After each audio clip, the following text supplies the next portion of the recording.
장이 끝나도 투자는 끝나지 않는다. 안녕하세요. 어예진의 방과 후 목돈연구소 어예진입니다. 8월 29일 금요일 우리 시장 소폭 하락 마감했습니다. 어젯밤 미국 증시에서 대형 기술주 강세로 S&P 500 지수와 다우 지수가 사상 최고치를 경신했는데요. 이에 힘입어 코스피도 오늘 3,200선 넘어서며 상승 출발했는데 외국인 매도세에 3,180선으로 밀려나면서 마무리했습니다. 코스닥도 장 초반 상승 흐름 이어갔지만 이내 하락 전환하면서 다시 790선대로 소폭 내려오며 거래를 마쳤습니다. 원달러 환율은 2원 50전 오른 1,390원에 이번 주 장을 마쳤네요. 지금 이곳 목동의 기온은 30.8도. 벌써 8월도 다 갔습니다. 8월의 마지막 금요일 어예진의 방과 후 목돈연구소 시작합니다. 원더걸스의 아이러니 띄워드리면서 어예진의 방과 후 목돈연구소 문을 열었습니다. 진짜 아이러니하긴 하죠. 어떻게 이렇게 8월이 또 빨리 갔대요. 이제 또 9월, 10월, 11월, 12월 4개월 있으면 또 올해가 다 가는 거예요. 세상에 이렇게 빠르다니. 이런 말 있잖아요. 어른들이 어릴 때는 시간이 휘웅 하고 가는데 나이가 들수록 휘웅 휘웅 하다가 휘웅 이렇게 간다고. 그 말이 전 자꾸 와닿는 거 있죠. 벌써 8월의 마지막입니다. 박성남님께서 너무너무 센스가 넘치는 문자를 보내주셨어요. 소장님, 오늘이 견우직녀 만나는 7월 7석이네요. 음력으로 진짜 7월 7석이군요. 저는 오작교 대신 오목교를 건너가 어소장님과 1시간 재밌게 놀다가 다리 건너 돌아가겠습니다. 와, 어떻게 이런 생각도 하셨어요. 오작교 대신 오목교를 건너주시는 박성남님 정말 감사합니다. 4942님께서는 드디어 기다리던 대하철이 왔습니다. 저는 이 시간만 되면 거의 대하 전도사가 되는데 마트 가면 대하 앞에서 서성이고 식당 가면 대하 소금구이 1인분 주세요 외칠 정도로 대하를 굉장히 좋아하신대요. 대하철이 오래 갔으면 좋겠다고 하시는데 대하철이군요. 저도 노량진 주말에 한번 가서 대하를 좀 사다가 소금 쫙 깔고 이렇게 에어프라이기에 구워 먹으면 되나요? 그러면 될까요? 4942님 네, 한번 도전해 볼게요. 월요일부터 금요일까지 오후 4시에 문 여는 SBS 라디오 어예진의 방과 후 목돈연구소고요. 무료로 SBS 라디오 들을 수 있는 어플 고릴라 그리고 유튜브 채널 시교라로 함께 하실 수 있습니다. 여러분 이야기도 계속 들려주세요. 단문 50원, 장문은 100원, 유료 문자 샵 1035로 보내주시면 되고요. 무료 어플은 고릴라 있습니다. 소개도 해드리고 추첨해서 커피 쿠폰 보내드릴게요. 오늘은 자동차의 세계로 떠나는 방과 후 차차차 그리고 쉽고 재미있게 경제 공부하는 방과 후 경제교실 준비했습니다. 자, 어예진이 직접 고른 꼭 알아야 할 뉴스 어뉴스 오늘도 배달 왔습니다.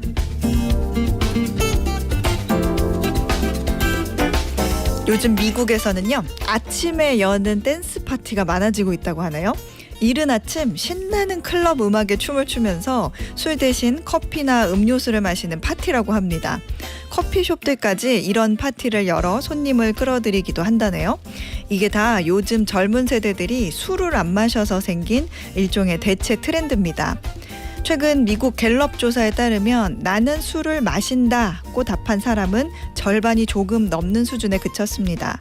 조사가 시작된 지 86년 만에 가장 낮은 수준이라고 합니다. 특히 20, 30대 젊은 층의 금주율이 크게 뛰었는데요. 미국의 청년 절반 정도는 술을 아예 입에 대지 않고 있습니다.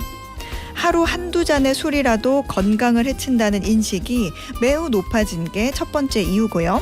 인플레와 높은 금리, 그로 인한 여가 비용 부담이 주류 소비에 영향을 주고 있다는 분석입니다. 이런 모습은 세계적인 공통 현상입니다.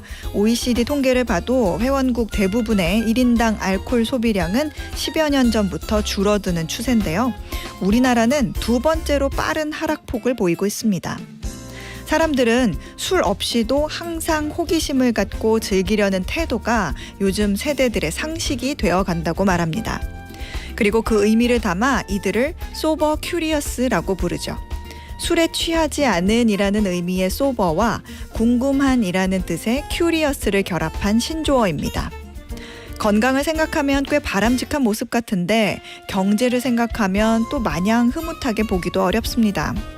젊은 세대들이 술을 마시지 않으면서 글로벌 주류 기업들이 줄줄이 판매 부진을 겪고 있고요. 펍의 나라 영국에서는 매달 수십 곳씩 문을 닫으며 지역 경제에 악영향을 주고 있다고 합니다. 여기서 하나 더 나아가 술병을 만드는 세계 최대 유리병 제조회사까지 공장 문을 닫고 있죠. 그나마 맥주 회사들이 노알콜로 방향을 틀면서 비어진 술잔을 다시 채워가는 중입니다. 술에 도움이 없어도 재미있게 사는 게 새로운 트렌드라고 하니 우리도 이번 주말엔 술잔 대신 다른 즐거움을 찾아보는 도전을 해볼까요? 이상 어뉴스였습니다.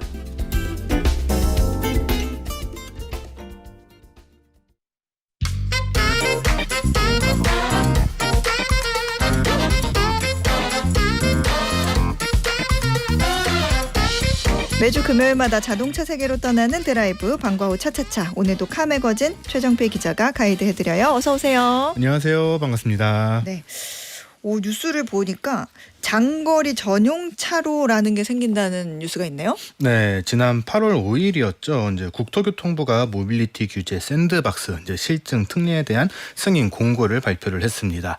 총 15가지 항목에 대해서 이제 시범 운영을 하면서 이게 실제로 효과가 있는가 이런 것들을 좀 살펴보겠다라는 건데 네. 이런 항목들 중에 한 가지 좀 눈에 들어오는 것 중에 하나가 바로 고속도로 장거리 전용 차로의 이 도입입니다. 이 내용의 사업 내용을 살펴보게 되면은 이제 고속도로 인터체인지 이 간격이 조금 짧고 단거리 무료 통행 같은 것들이 좀 많은 그런 구간들이 좀 있잖아요. 네. 그런 구간 같은 경우에는 아무래도 차들이 좀 차선도 자주 바꾸게 되고 또 들어갔다 또 금방 나가게 되고 그러다 보니까 교통 흐름이 계속해서 끊기게 되는 그러니까 정체가 발생을 하는 그런 구간들이 좀 있다라는 겁니다. 그런데 좀 장거리를 가는 차들을 보게 되면은 그 차들은 그냥 지나가게 되잖아요. 네. 흐름이 끊기는 정체가 발생을 하는 구간들에서는 그 차들까지도 좀 영향을 받을 수밖에 없다 보니까 그 두 개의 흐름을 좀 나눠보자라는 취지로 이제 진행이 되고 있는 그런 내용입니다. 그러니까 뭐 서울 대전이나 아니면 서울 부산 같이 이렇게 장거리 이동 차량만 따로 차로를 쓰게 해서 장거리로 가는 차들이 좀 일정한 속도로 쭉 흐름을 유지할 수 있게 해가지고 좀 막히는 걸 개선해보자 그런 것 같은데 이거는 버스 전용 차로와는 또 새로운 전용 도로가 생긴다 뭐 이런 얘기죠? 네, 그렇습니다. 사실 이제 우리나라에는 이미 지정차로제라고 하는 게 좀 있잖아요. 네네. 사실 이런 것들을 좀 생각을 해보면은 이런 장거리 전용 차로 도입되면은 좀 정체 같은 것들이 이제 좀 줄어들지 않을까 이제 기대를 할 수밖에 없게 되는데. 사실은 이런 것들이 다 사회적 합의다 보니까 이제 좀 잘 지켜져야지 우리가 원하는 그런 효과들을 좀 볼 수 있는 그런 모습들이 좀 있습니다. 이거는 언제부터 시행이 돼요? 일단 예측이 나오기로는 이제 빠르면 이제 10월부터 혹은 9월 말부터 바로 진행이 되지 않을까 이렇게 좀 예상은 되고는 있는데 네. 사실 바로 진행이 되기는 조금 좀 어려울 것 같습니다. 특히 이번에 추석이 조금 길다 보니까 그때 좀 누릴 수 있지 않을까 그렇게 기대를 하신 분들도 계실 텐데 그러지는 좀 힘들 것 같아요. 보통 우리가 이제 이렇게 어떤 것들이 바뀐다 하는 내용들을 듣게 되면은 이제 사전에 이제 법 개정 같은 것들이 이미 충분히 이루어졌고 언제부터 좀 이제 유예 기간을 두고 운영을 한다라는 것들, 그러니까 법적인 그런 준비들이 다 되어 있는 상태에서 진행이 된다라는 것들을 좀 듣게 되는데 이번 같은 경우에는 규제 샌드박스에 대한 실증 특례, 그러니까 실제로 효과가 있는지를 살펴보는 일종의 연구에 해당을 하는 그런 활동이다 보니까 정확하게 언제부터 시작한다라는 것들을 우리가 특정을 할 수는 없습니다. 그런 준비가 좀 이루어져야지 시작을 할 수가 있게 되는 건데 만약 시작을 하게 되면은 그때부터는 2년 동안 향후 24개월 동안 이것들을 실제로 해보게 되면서 여러 가지 좀 분석들을 하게 되는 겁니다. 그러니까 규제 샌드박스라고 하는 게 이제 모래놀이 하듯이 이 틀 안에서 이것도 만들어보고 저것도 만들어보고 해봐라 하는 건데 그 모래로 지금 뭐 하나 만들어볼 사업자가 아직 날짜를 결정을 못했군요. 근데 하려고 하는 사람은 있어요? 네, 이것 같은 경우에는 이제 이 실증 특례들을 보시게 되면 이제 개인 사업자들이 하는 그런 항목들도 좀 많이 있는데 이 장거리 전용 차로 같은 경우에는 한국도로공사에서 이제 실증 사업을 진행을 하게 됩니다. 그러다 보니까 좀 빠르게 진행을 할 수 있는 그런 가능성들이 있기는 한데 정확하게 어느 구간에서 어느 정도의 이제 효과를 볼 수 있을지 그런 것들을 실험을 하겠다라는 것들, 그러니까 구체적인 실증 방안 같은 것들이 아직까지는 발표가 되지 않은 상황이거든요. 그리고 그런 것들을 선정을 한 다음에도 이런 식으로 운영을 할 거야라고 하는 그런 방법들, 그런 것들까지 좀 준비를 해야 되다 보니까 시작까지는 조금 더 시간이 걸릴 그럴 전망입니다. 그렇군요. 저도 종종 장거리 가는데 뭐 막상 이렇게 얘기를 들으면 잉? 하고 이렇게 생각이 들기는 하거든요. 바로 공감이 되기보다는 이거 의견이 좀 갈릴 것 같은데 운전자들 반응은 어때요? 사실 가장 중요한 거는 뭘 하든 효과가 있어야 된다일 것 같거든요. 근데 운전자 반응은 좀 크게 두 가지로 좀 나뉘고 있습니다. 네. 긍정적으로 보시는 분들도 있고 되게 부정적으로 보고 계신 분들도 있는데 일단은 이런 장거리 전용 차로에 대한 이야기 자체는 꽤 오래전부터 좀 나오기 시작을 했었습니다. 본격적으로 이야기가 나온 거는 이제 작년 4월경부터 네. 도입 좀 해주세요 이런 이야기들이 나오게 되고 있었는데 이게 본격적으로 이런 거 도입해보면 어때라고 이야기가 나오게 된 거는 지난 2016년 혹은 17년 그때쯤부터 나오기 시작을 했습니다. 그때가 이제 고속도로 이제 버스 전용 차로 구간을 조금 더 늘리는 연장을 하는 것들이 논의가 되기 시작하던 시기였는데 논의를 하면서 그러면 우리 장거리 전용 차로도 한번 해보는 건 어때? 이런 식으로 이야기가 나왔던 것이 지금까지 시작점이었다 이렇게 보시면 될 것 같아요. 일단은 좀 긍정적으로 보시는 분들 같은 경우에는 장거리 주행을 좀 많이 다니시는 분들이 좀 긍정적으로 보고 있는 상황입니다.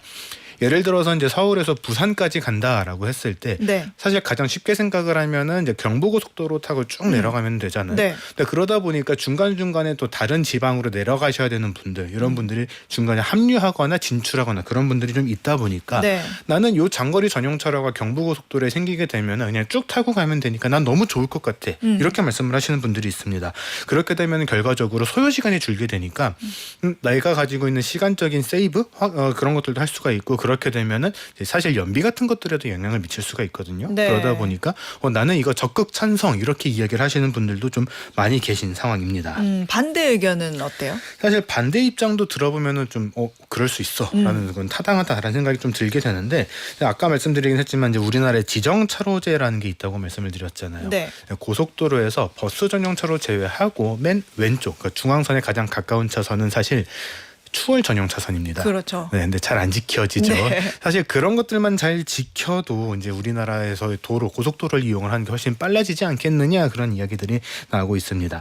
사실 버스 전용 차로 같은 경우에도 이제 카니발이라든가 스타리아라든가 정규 인원을 다 채우면은 충분히 버스 전용 차로로 갈 수 있는 차들인데 네. 그렇게 인원수를 안 채우고 다니는 차들도 있다 보니까 그런 차들부터 단속 잘하면 그런 거 굳이 도입을 하지 않아도 좀 잘 될 수 있지 않을까 그런 이야기들이 나오고 있기 때문에 새로운 거를 추가를 하는 것보다 기존에 있는 것부터 잘 하면은 훨씬 더 효과가 있지 않겠냐 그렇게 해서 반대하는 입장도 있는 상황입니다.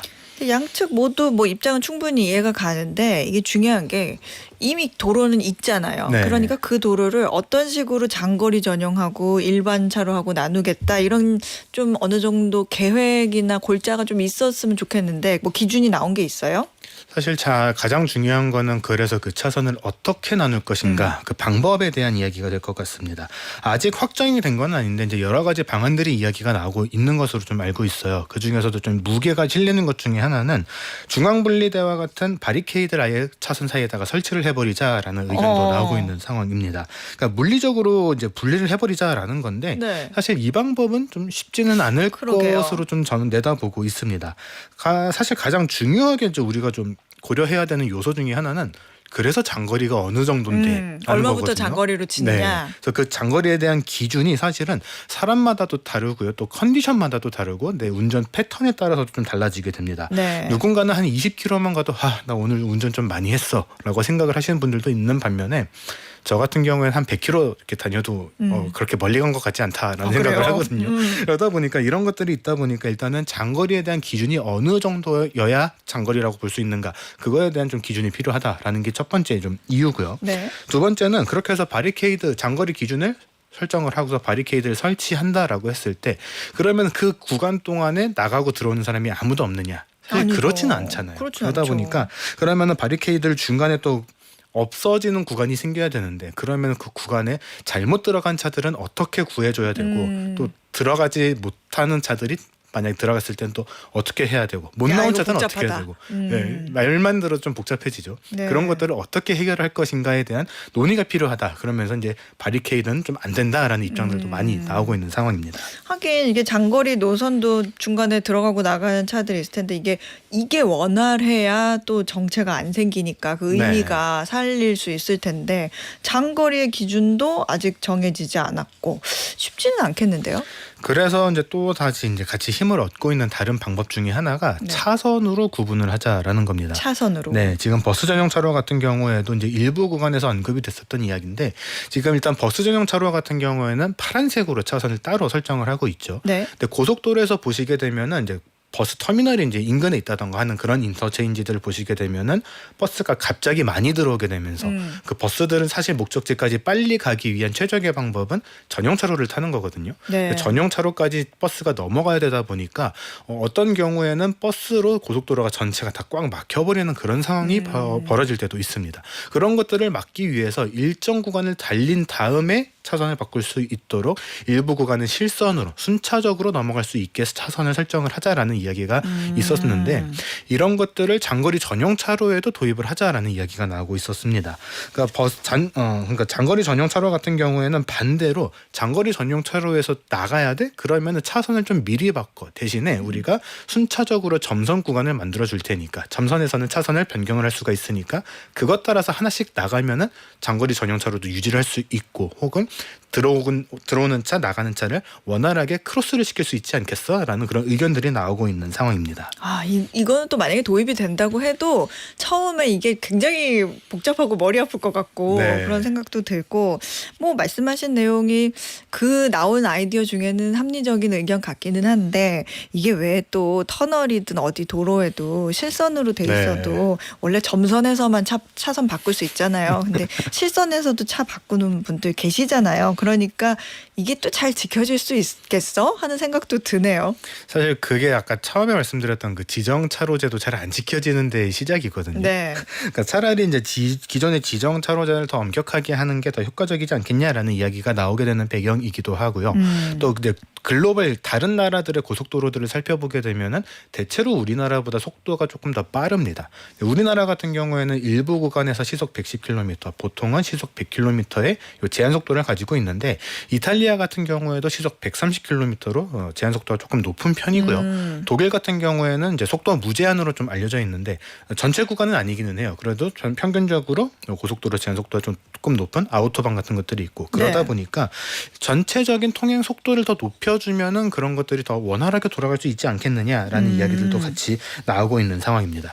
그런 것들을 하게 되면은 심지어 아까 이제 말씀드렸던 추월 차로의 속도만 조금 더 높여주면 장거리 전용 차로하고 비슷한 효과가 나올 수 있지 않겠냐라는 그런 의견들이 나오고 있는 상황인 거죠. 그렇군요. 그러니까 목적지까지 빨리 가고 싶은 마음하고 차선을 좀 잘 지켜야 하는 마음이 충돌을 하게 되는 게 이제 고민해야 될 지점 같긴 한데 어떤 방식이든 간에 일종의 뭔가 강제성이랄까 범칙금 같은 게 좀 있어야 이게 지켜지지 않을까 그런 생각도 드네요. 사실 범칙금을 언제 어떻게 누구한테 부과를 할 것인가 그것도 좀 굉장히 어려운 상황이거든요. 사실 지금 버스 전용 차로 같은 경우에도 아까 살짝 말씀드리긴 했는데 사람이 다 안 타는 경우들이 있단 말이에요. 사실 버스 전용 차로에 이제 정상적으로 들어가기 위해서는 9인승 이상의 차량에 6명 이상이 탑승을 해야 되는 건데 사실 번호판만 찍었을 때는 그런 것들이 구분이 잘 안 된단 말이에요. 되죠. 그러다 보니까 이제 우리 경찰분들이 굉장히 좀 매의 눈으로 서스펜션이 얼마나 내려갔으니까 저거는 몇 명이 탔을 거야 라는 것들 그런 것들을 가지고 이제 단속을 하시고 있는데 그런 것들을 한다 하더라도 사람은 운전자 한 명만 타고 있는데 뭐 짐이 많이 있다던가 그렇게 되면 서스펜션 많이 내려가거든요.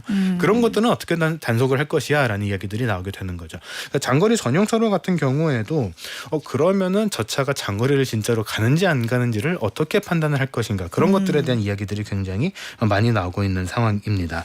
사실 장거리 전용 차로에서도 이제 표지판, 안내판 그리고 도로 위에 색상 안내하는 그런 색상 도로 같은 것들을 활용을 해서 운전자들에게 이런 것들을 안내를 할 예정이다라고 이야기를 하고는 있는데 아직까지는 그런 것들을 정확하게 어떻게 구체적으로 어떤 방식으로 하겠다라는 것들이 정해져 있는 것들은 없거든요. 그렇기 때문에 실제로 적용이 되기까지는 생각보다는 조금 더 많은 시간이 소요가 될 것 같기는 합니다. 그런데 그렇군요. 적용만 잘 된다면은 장거리를 가는데 그러니까 효율적인 방법을 찾을 필요는 분명히 있는데 이거를 잘 적용만 한다면은 훨씬 더 도움이 되는 그런 방법이 될 수는 있을 것 같아요. 그게 그 미국의 LA 같은 데 가면 익스프레스 레인이라고 있잖아요. 이게 차에 기계 같은 거 이제 신청해가지고 달아놓은 사람들만 유료로 달릴 수 있는 일종의 이제 고속도로, 유료 도로가 있는데 거기는 이제 옆에 도로가 막히면 돈 내고 익스프레스 레인으로 탈 수 있는 건데 차가 없는 날, 그날 네. 차가 없는 날은 그 요금이 좀 싸기도 하고 차가 많은 날은 더 몇 배 비싸지기도 네. 하단 말이죠. 그렇게 돈을 내서라도 시간을 좀 절약하겠다 하는 사람만 진입할 수 있는 도로고 뭔가 이게 카메라 센서로도 좀 적발을 하고 벌금도 어마무시하게 높다고 네. 하더라고요. 그러니까 뭔가 자본의 효율이 발생하는 그런 시스템인데 단지 이제 장거리 단거리로 이게 구분을 한다? 이런 부분은 사실 우리가 얘기 계속 많이 나눴지만은 확실히 고민이 좀 많이 필요한 부분이 아닐까 그런 생각이 들기는 하네요. 그 말씀하셨던 거하고 되게 비슷한 그런 이야기 중에 하나가 네. 사실 우리나라에서 되게 잘 되어 있는 것 중에 하나가 하이패스잖아요. 네. 그러니까 하이패스를 차라리 전체 구간으로 다 도입을 해버리면은 말씀하신 것처럼 그런 익스프레스웨이에 대한 것들이 같이 해결이 될 수 있지 않겠느냐, 비슷하게 좀 도입을 할 수 있지 않겠느냐라는 그런 이야기들도 나온 적이 있었습니다. 그렇군요. 자, 오늘 지금까지 카매거진 최정필 기자였습니다. 고맙습니다. 네, 고맙습니다. 저희는 원투의 별이 빛나는 밤에 듣고 1교시 마무리하겠습니다. 매주 월요일부터 금요일 오후 4시부터 5시까지 경제에 관한 모든 것을 충전하는 시간 SBS 라디오 어예진의 방과후 목돈연구소와 함께하고 계십니다. 광고 나가는 동안 우리 PD님이 어찌나 강조를 하시던지 자, 뭘 강조하셨냐면 조선행님께서 반갑습니다. 어예진의 방과후 목돈연구소 어김없이 출첵하는 이유는 유익한 정보가 콸콸콸 이 콸콸콸 느낌 살려달라고 콸콸콸 그렇습니다. 유익한 정보가 콸콸콸 넘치는 어예진의 방과후 목돈연구소입니다. 3446님께서는 안녕하세요. 50이 넘은 중년 아지매입니다. 아지매는 무슨 언니네 언니. 어제 남편과 저녁을 먹으면서 베르나르 베르베르의 개미라는 책이 우리나라에서 엄청 많이 팔린 거 알아? 이렇게 말을 했더니 남편이 그래서 우리나라에 왔었구나 하더라고요. 덕분에 한참을 얘기했네요. 이 얘기 지난 수요일에 우리 다뤘던 얘기잖아요. 베르나르 베르베르 얘기. 요즘에 어박목에서 들은 내용을 남편과 대화할 때 아는 척하면서 꺼내요. 그렇게 대화할 수 있어서 요즘 어깨가 으쓱합니다. 감사하는 마음으로 매일 듣고 있어요. 어박목 화이팅! 이렇게 보내주셨습니다. 와, 3446님. 남편분과 이런 수준 높은 대화를 하시다니 너무 뿌듯하시고 좋으실 것 같아요. 이렇게 오손도손 이야기를 나눌 수 있는 게 사실 이야기 안 하는 경우도 많잖아요. 밥 먹어 뭐 이렇게 그런 경우도 있고 왔어? 뭐 이러고 끝나는 경우도 있잖아요. 그런데 너무 좋네요. 선순환 이런 선순환 고맙습니다. 김예나님께서는 대하 얘기 우리 아까 했는데 저도 대하 너무 좋아해서 주위 사람들 다 아는데요. 이제는 아들이 너무 좋아해서 저는 몇 개 못 먹네요. 새우 머리까지 튀겨놓으면 그것까지 뺏어 먹어요. 이 새우 머리 튀겨놓은 거 정말 맛있는데 아드님이 맛을 안 해요. 엄마 닮아서. 이제 애들 먹는 것만 봐야 할 것 같아요 하셨는데 새우 머리를 좀 남겨놓고 나중에 아이 다 먹으면 그때 나머지 또 튀기시면 되죠. 새우깡도 진짜로 튀긴 새우깡 맛있는데 먹고 싶네요. 자, 오늘의 퀴즈 풀고 2교시로 넘어가 보죠. 오늘 퀴즈는 이번 주 수요일 방과후 목돈연구소에 놀러 오셨던 분들이 아주 쉽게 정답을 맞히실 것 같은데요. 유럽의 한 나라가 심각한 재정 위기에 빠졌다고 전해드렸죠. 공공부채가 GDP의 114%까지 치솟자 재무장관이 재정을 안정시키지 못하면 IMF 개입 가능성도 배제할 수 없다고 밝히기도 했는데요. 정부는 긴축 정책을 선언하며 사회보험, 급여, 복지수당을 동결하고 국경일을 이틀 줄이겠다는 방침까지 내놨습니다. 자, 퀴즈 드립니다. 최근 심각한 재정 위기를 겪고 있는 유럽 국가로 수도 파리에 있는 에펠탑과 개선문으로 유명한 이 나라는 어디일까요? 보기 있죠. 1번 독일, 2번 프랑스, 3번 포르투갈. 정답 아시는 분들은 단문 50원, 장문 100원의 유료 문자 샵 1035 무료 어플 고릴라로 보내주세요. 당첨되신 분들 가운데 추첨해서 편의점 상품권 보내드리겠습니다.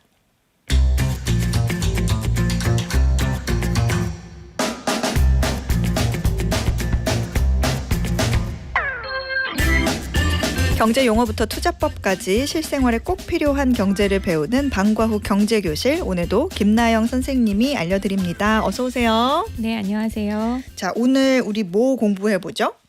오늘의 주제는 네. 살아있는 투자의 대가 워렌 버핏입니다. 워렌 버핏, 그 전설의 투자자이자 버크셔 해서웨이의 회장.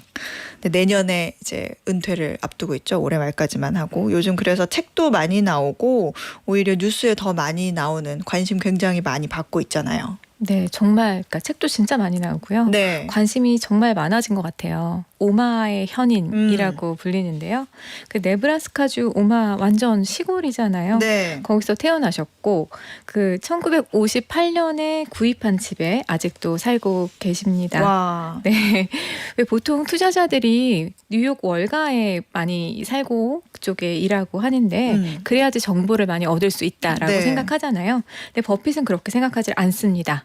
내가 뉴욕에서 지낸 적이 잠시 있었지만 자극이 너무 많더라. 내가 그대로 뉴욕에 터를 잡고 살았으면 머리가 이상해졌을지 모른다라고 하면서 난 역시 오마하야. 여기에서 있으면서 좀 내가 책도 보고 기업 보고서도 읽고 이렇게 시간을 보내는 게 훨씬 생각이 잘 된다라고 얘기합니다.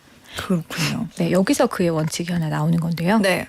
정보에 휩쓸려 가지 말고 오히려 그런 게 잡음이 되니까 오래 공부하고 기업 보고서 보고 분석을 해서 자신이 스스로 투자하기 좋은 기업을 골라라라고 하는 겁니다.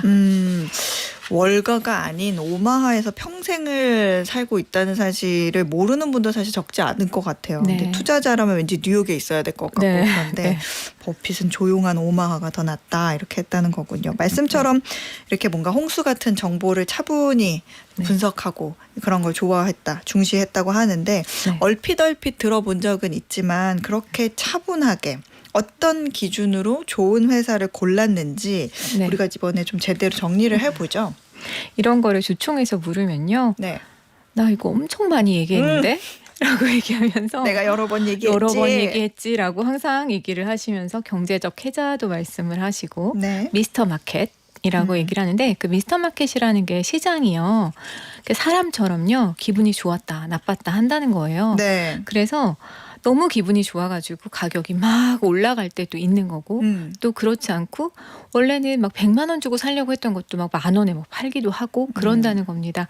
그래서 가격을 싸게 살 수 있다.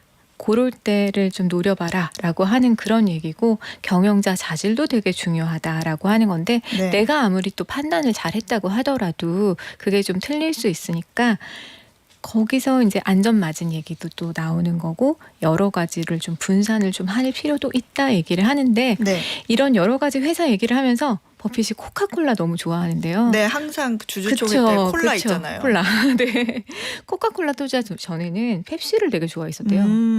그래서 펩시를 항상 이렇게 먹는 거를 보고 그 찰리 먼거랑 굉장히 항상 주총에 네. 같이 있으셨었어요. 네네. 근데 찰리 먼거의 딸이 버핏을 너무 좋았다라고 얘기를 하면서 그 버핏 아저씨가 오면은 항상 펩시를 드셔서 나는 너무 좋았다.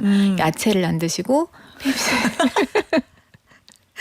펩시를 드시더라라고 했었는데요. 네. 이제 코카콜라에 투자를 했잖아요. 네네. 그러니까 코카콜라에 투자를 하게 되고 빠지게 된 이유가 체리코크 때문이래요. 체리코크. 네, 체리코크가 너무 좋아서요. 아, 그걸 유독 좋아. 네, 그래서 이게 독점력이 있다, 브랜드 가치가 있다라고 생각을 하면서 여기 투자를 하게 됐고 그 이후로 하루 5잔씩 먹는다라고 이제 주총에서도 얘기하시면서 이게 수도꼭지랑 물, 설탕만 있으면 돼라고 하면서 너무 좋다고 극찬을 했다고 합니다. 그래서 그가 투자할 때는 가격도 많이 좀 싸져 있었다고 하고요.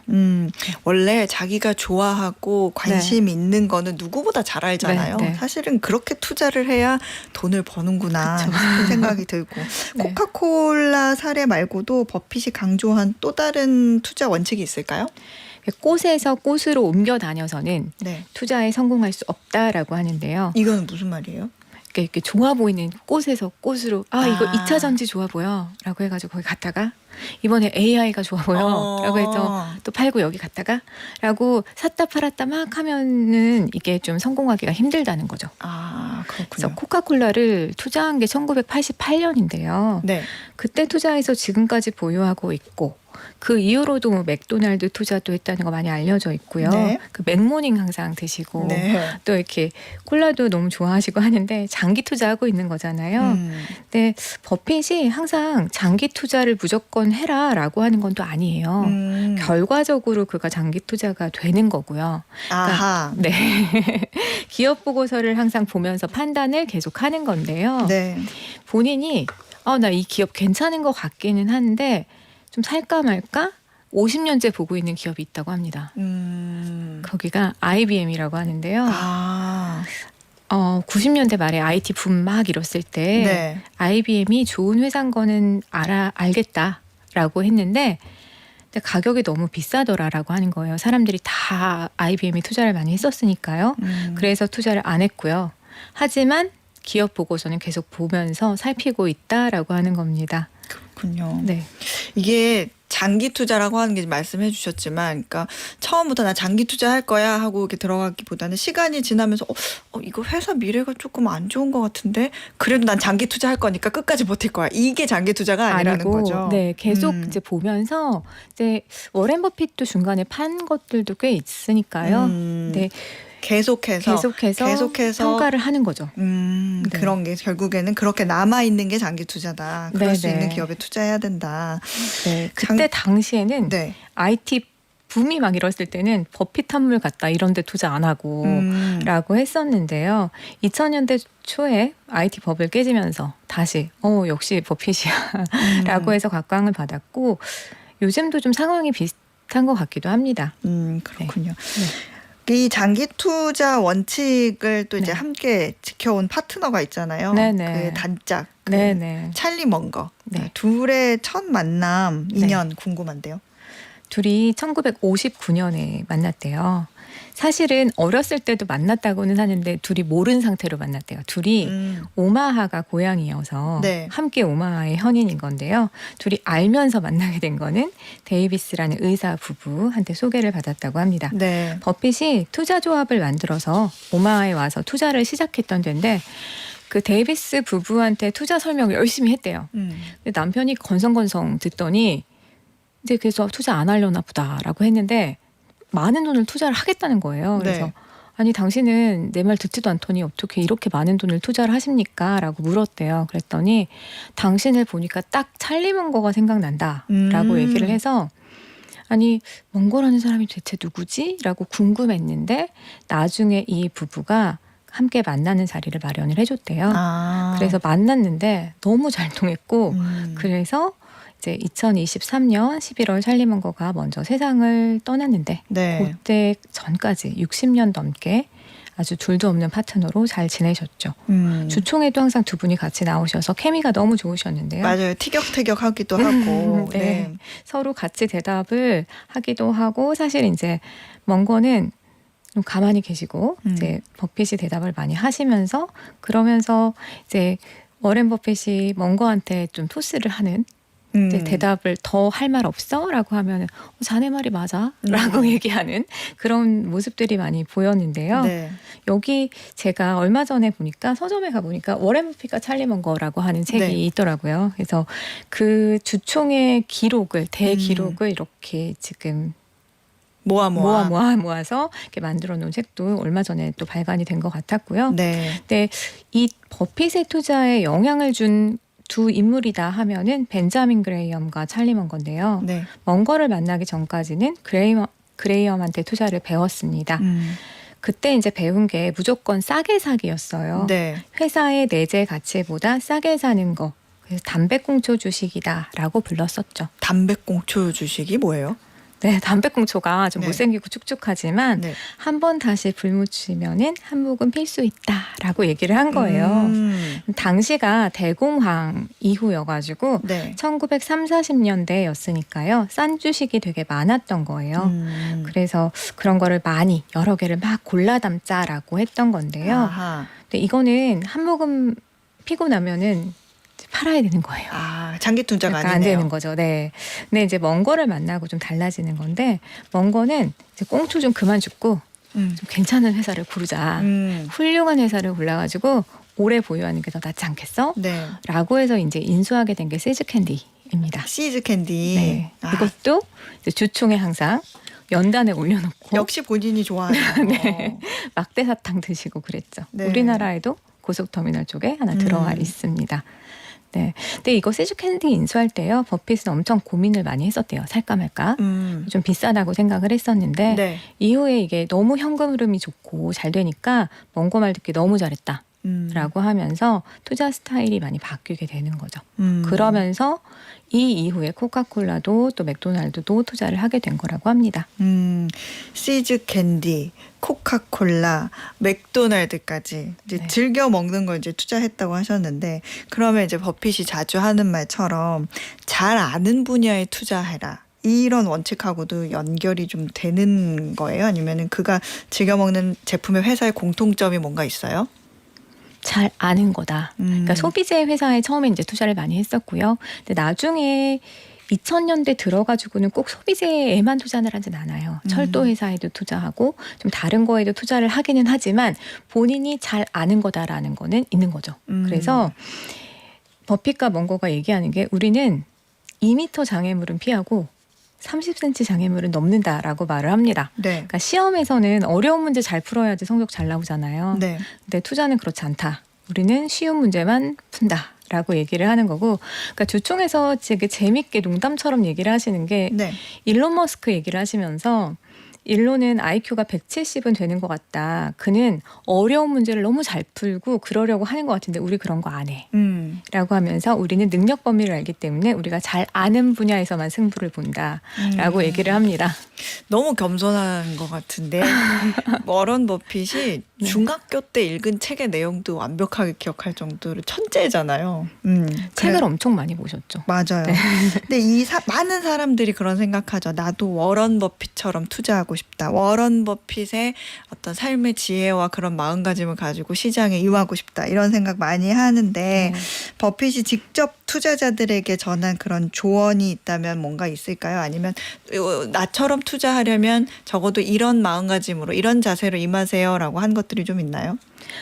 당신처럼 하려면 어떻게 합니까? 라고 이 질문을 버크셔 주총에서 한 적이 있는데요. 네. 그럴 때 버핏은 매일 500페이지씩 읽어라 라고 말을 했어요. 근데 500페이지면은 진짜 벽돌책 한 권 분량인데요. 아무나 못한다 이렇게 얘기하시는 것 같은데.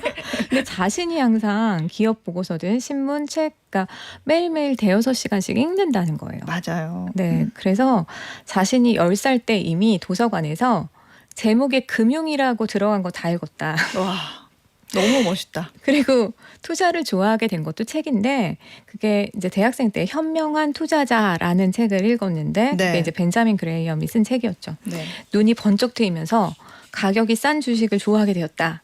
이 책을 손에 든 건 인생의 행운이었다라고 하면서 이분을 찾아가야겠다라고 해서 콜롬비아 대학의 경영대학원에 찾아간 겁니다. 그렇군요. 네. 이게 그 투자의 세계에 삼진아웃은 없다 이런 말도 네. 있거든요. 그 네. 말도 되게 유명하잖아요. 맞아요. 네. 그 얘기도 조금 설명해 주세요. 투자 기회가 없는데 억지로 투자하지 말라라는 얘기예요. 코카콜라, 시즈캔디 같은 회사가 1년에 한 번씩 나오는 게 아니잖아요. 네. 그래서 다른 사람이 보기에 아무리 치기 좋은 공이다라고 해도 마음에 들지 않으면 배트를 휘두를 필요가 없다라고 하는 거예요. 엔비디아에도 투자하지 않으셨는데요. 그러니까 자신이 잘 치는 공, 자신이 좋아하는 공이 올 때까지 언제까지라도 기다리면 된다. 삼진아웃이 없으니까 다른 투자자들 월가가 관심을 또 두지 않더라도 자신한테 맞는 공이면 자신 있게 배트를 휘둘러라.